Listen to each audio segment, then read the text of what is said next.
पाकिस्तान के वो 9 नापाक ठिकाने जिसका अब ना पता चल रहा है और ना ही कोई ठिकाना। भारत के ऑपरेशन सिंदूर के बाद अब आतंकी ही आतंक के साए में जी रहे हैं। पाकिस्तान वो मुल्क जिसने दशकों से आतंक को अपनी जमीन पर पाला पोसा, कभी सोनमार्ग, कभी गुलमर्ग, कभी पठानकोट तो कभी पहलगाम। मासूमों का खून बहाने का सिलसिला चलता रहा, लेकिन अब ये सिलसिला टूटा है। अब भारत चुप नहीं बैठता, अब भारत इंतजार नहीं करता, अब भारत घुसकर मारता है। ये 9 ठिकाने आप देखिए, इनके गुनाह आज के इस रिपोर्ट में हम आपको बताएंगे। आज हम आपको बताएंगे उन 9 ठिकानों की पूरी कहानी और बताएंगे क्यों भारत ने उन्हें मिटा दिया है।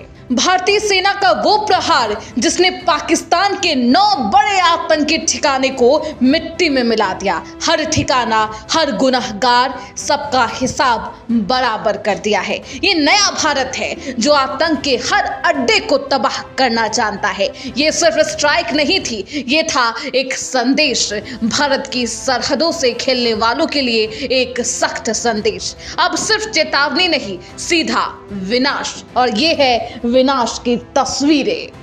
पाकिस्तान की जमीन से पनपती आतंक की जड़ें अब जला दी गई है।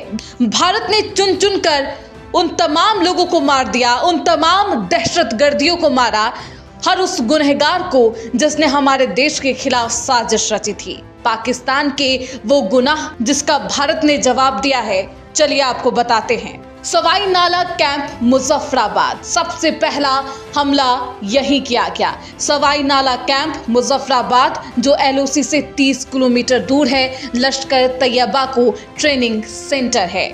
गुनाह इनका, गुनाह 20 अक्टूबर साल 2024 सोनमर्ग, 24 अक्टूबर 2024 गुलमर्ग, 22 अप्रैल 2025 पहलगाम आतंकी हमला। इन हमलों के आतंकियों ने यहीं से ट्रेनिंग ली थी। सैयदना बिलाल कैंप मुजफ्फराबाद जैश ए मोहम्मद का स्टेजिंग एरिया है। यहाँ हथियार, जंगल ट्रेनिंग और हथियार मुहैया कराते हैं। गुलपुर कैंप कोटली LOC से 30 किलोमीटर दूर है, लश्कर का बेस था, राजौरी और पुंछ में सक्रिय था। गुनाह 20 अप्रैल 2023 पुंछ और 9 जून 2024 तीर्थयात्रियों के बस पर हमला किया जाता है। आतंकियों को यहीं से ट्रेनिंग दी जाती थी। अब्बास कैंप कोटली LOC से 13 किलोमीटर दूर। गुनाह लश्कर का फिदायीन यहाँ तैयार होता था, क्षमता 15 टेररिस्ट को एक साथ ट्रेंड करने की। बरनाला कैंप ये आतंकियों का लॉन्च पैड है। ये अंतर्राष्ट्रीय सीमा और LOC के बेहद करीब है। यहाँ से आतंकियों को ट्रेनिंग देकर भारत में घुसपैठ कराई जाती रही। गुनाह यहाँ से निकले आतंकियों के शामिल रहने की बात पहले भी कई बार सामने आ चुकी। ये आतंकी भारत के अलग अलग हिस्सों में पहले आतंकी घटनाओं को अंजाम दे चुके हैं। सर्जल कैंप सियालकोट अंतर्राष्ट्रीय सीमा से 6 किलोमीटर दूर। इनका गुनाह मार्च साल 2025 में जम्मू कश्मीर पुलिस के 4 जवानों की हत्या। उन आतंकवादियों को यही ट्रेन करते थे।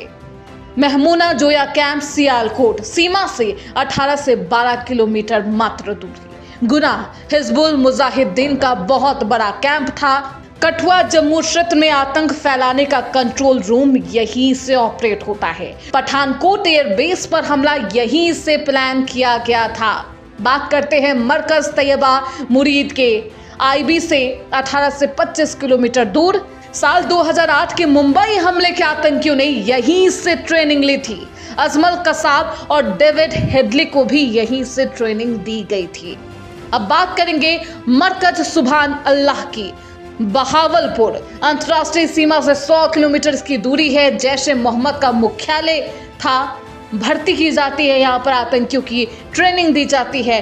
टॉप आतंकी अक्सर यहीं पाए जाते हैं। तो आपने देखा पाकिस्तान के वो 9 आतंकी ठिकाने जहां से बार बार भारत में खून खराबा कराया गया। सोनमर्ग से लेकर पठानकोट तक हर हमले की जड़ यही थी। लेकिन ऑपरेशन सिंदूर ने साफ कर दिया कि नया भारत है जो न सिर्फ अपनी सुरक्षा कर सकता है बल्कि दुश्मन की धरती पर जाकर हिसाब बराबर करना भी जानता है। संदेश साफ है, अब आतंकी अड्डों को बख्शा नहीं जाएगा। जहां से साजिश होगी वहीं पर सर्जिकल स्ट्राइक भी की जाएगी।